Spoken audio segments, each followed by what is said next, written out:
It seems inconceivable that we could forget genocides where entire populations were decimated, but events like Holodomor show us how fleeting human memory can be. Also known as the Ukrainian Genocide or death by hunger, the Holodomor was a state-engineered famine that claimed the lives of millions of Ukrainians during the early 1930s under the Soviet regime of Joseph Stalin.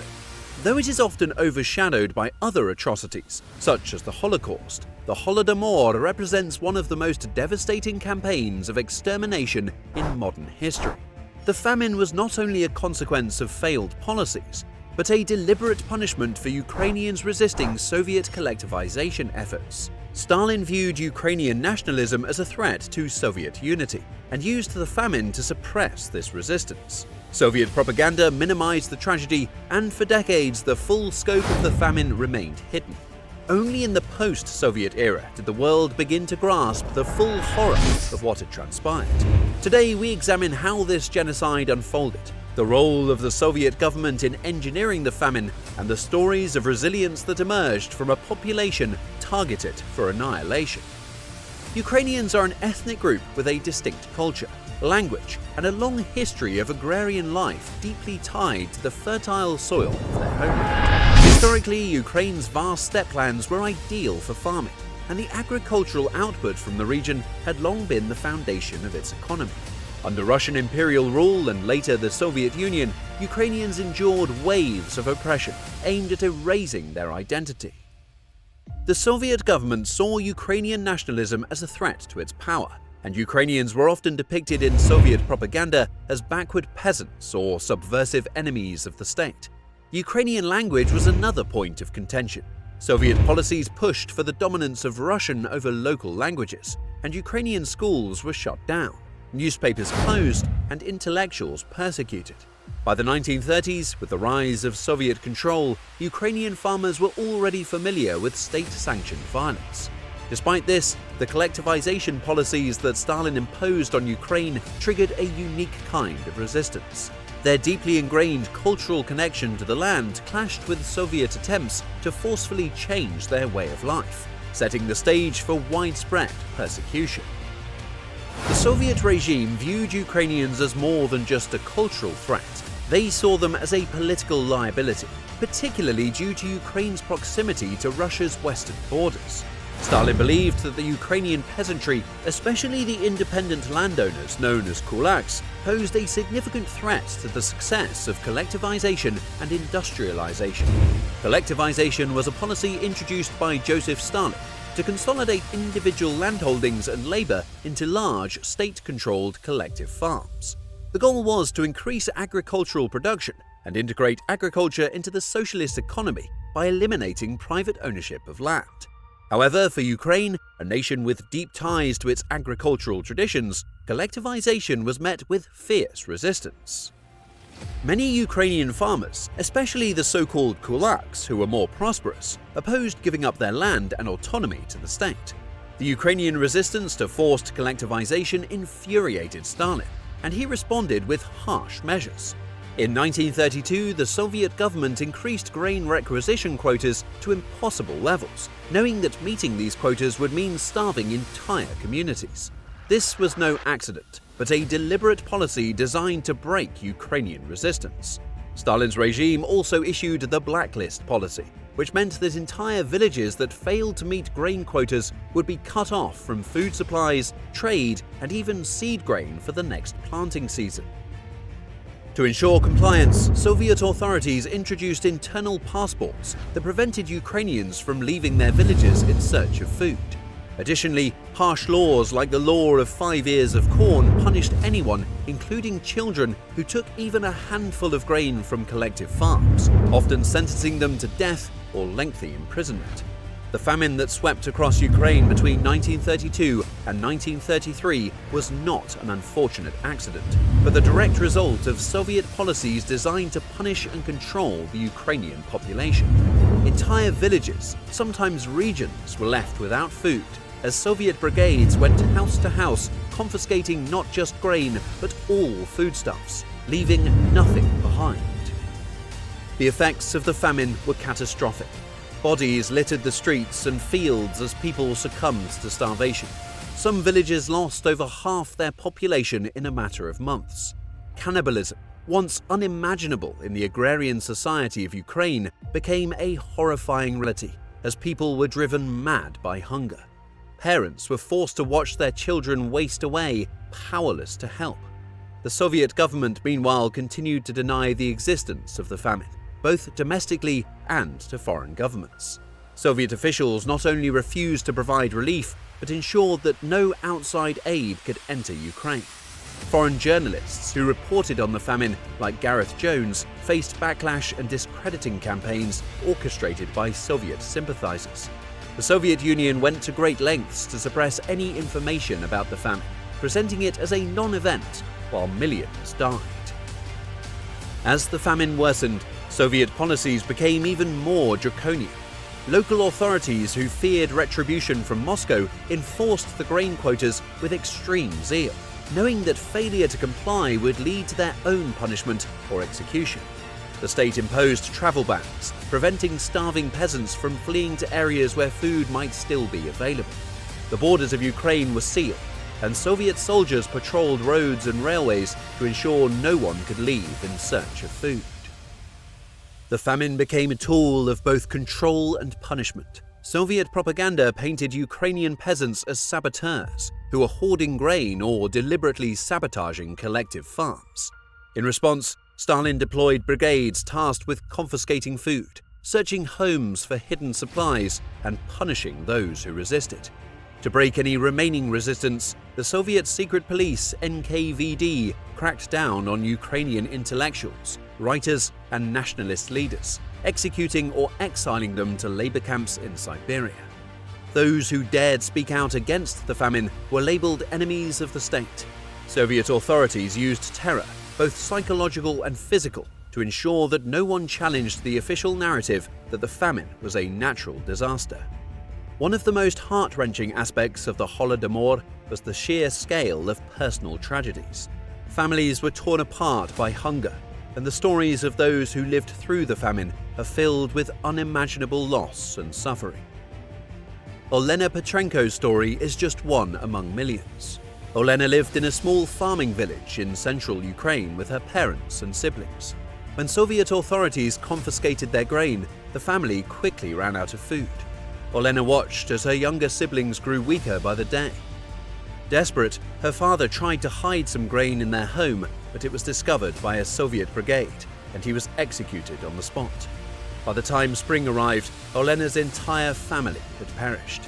Starving and alone, she wandered from village to village looking for food, but found only death and despair wherever she went. She barely survived, but the trauma of watching her family starve to death haunted her for the rest of her life. Stories like Olena's were common across Ukraine, where entire generations were wiped out by hunger. The Holodomor was carried out with deliberate and methodical brutality. The Soviet regime not only ignored the famine, but actively worked to ensure it continued, using starvation as a weapon against a population they viewed as disloyal and rebellious. Soviet authorities made it illegal to even speak of the famine, and anyone who mentioned it was accused of spreading anti-Soviet propaganda. In 1932, the Soviet government passed a decree that made it a criminal offense to leave Ukraine without permission, trapping millions in a region with no food.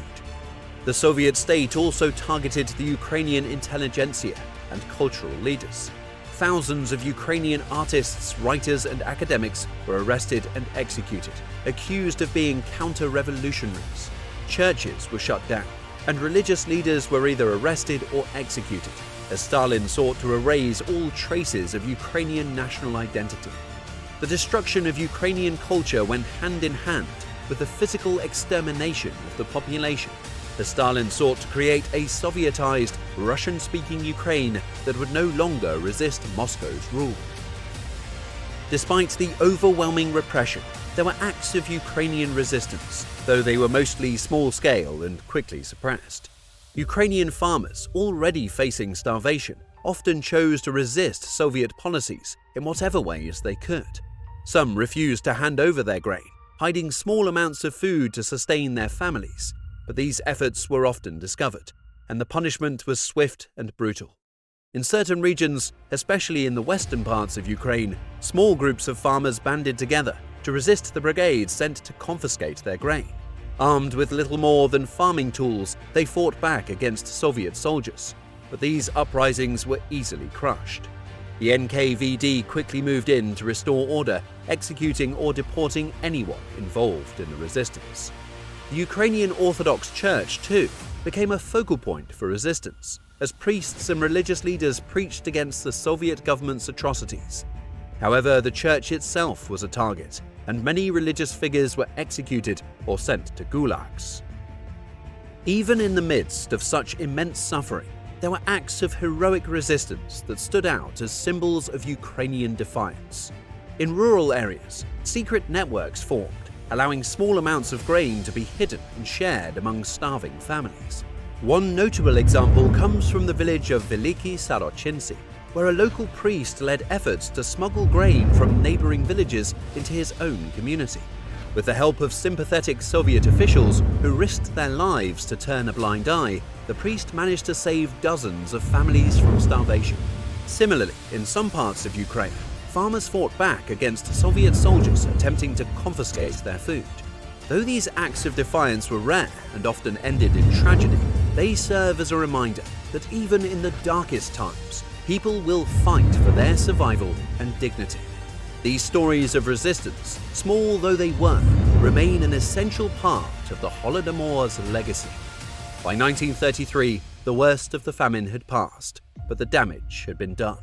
It is estimated that between 3.5 million and 7 million Ukrainians perished as a result of the famine, with some estimates reaching as high as 10 million. The exact number is difficult to determine due to Soviet efforts to conceal the true extent of the disaster, but the demographic loss was catastrophic. Entire villages were wiped out, leaving behind a population that had been decimated, both physically and culturally. The Soviet government never officially acknowledged the role it played in the famine, instead blaming natural disasters and poor harvests for the millions of deaths. However, the long-term effects of the famine were undeniable. Entire villages were depopulated, and it took decades for Ukraine's populations to recover. The psychological scars of the Holodomor were passed down through generations, as survivors struggled to cope with the trauma of losing their families, their homes, and their way of life. The famine also had profound political consequences. Stalin's regime successfully crushed any remaining resistance to Soviet rule in Ukraine, and the famine ensured that future generations would grow up in a Sovietized Ukraine, with little knowledge of their nation's pre-Soviet history and culture. For decades, the Soviet Union denied the existence of the Holodomor, and it was only after Ukraine gained independence in 1991 that the true extent of the famine was revealed. Despite overwhelming evidence of the Soviet Union's role in orchestrating the Holodomor, the famine has faced significant denial and revisionism, especially from modern Russia. The Soviet regime worked tirelessly to cover up the extent of the famine, and for years, the Holodomor was a taboo subject, even in Ukraine.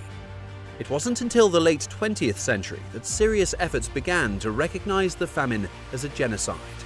In 2006, Ukraine officially declared the Holodomor a genocide, and several other countries have followed suit, including the United States, Canada, and Poland. However, many nations, including Russia, continue to deny that the famine was a deliberate act of genocide, insisting that it was the result of poor agricultural policies and natural factors. For Ukrainians today, the struggle for recognition is ongoing. The Holodomor remains a deeply emotional and politically charged topic, and efforts to gain broader international recognition of the genocide continue to face resistance. Nonetheless, the memory of those who died during the famine endures, kept alive by the descendants of survivors and the historians dedicated to uncovering the truth. The Holodomor stands as one of the most tragic chapters in human history, a genocide that decimated the Ukrainian population and left a legacy of trauma that persists to this day. It is a stark reminder of the destructive power of of authoritarian regimes and the dangers of state-sponsored oppression. By acknowledging the Holodomor, we not only honor the millions of Ukrainians who died, but we also commit ourselves to preventing future atrocities. The story of the Holodomor is a story of suffering, but also one of resilience and resistance in the face of unimaginable hardship. I hope this video has helped you recognize the extent of what happened in the Ukrainian genocide. If you appreciated this video, please leave a like and subscribe to discover more disturbing tales of the past.